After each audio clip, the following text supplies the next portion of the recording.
If you use Android phone, consider to watch this video from beginning to the end and see how to simply turn off location tracker on your Android phone in order to maintain your privacy. So let's see.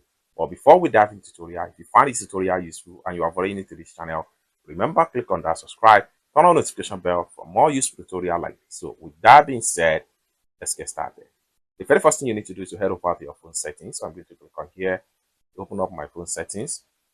Then the next thing you need to do is to simply scroll down and make sure you look for Google. So click on Google right here. The next thing you need to do is to click on all services.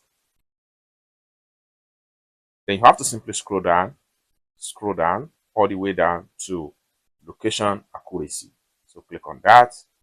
Let's go to take you right here. Next thing you need to do is to simply turn off this button right here.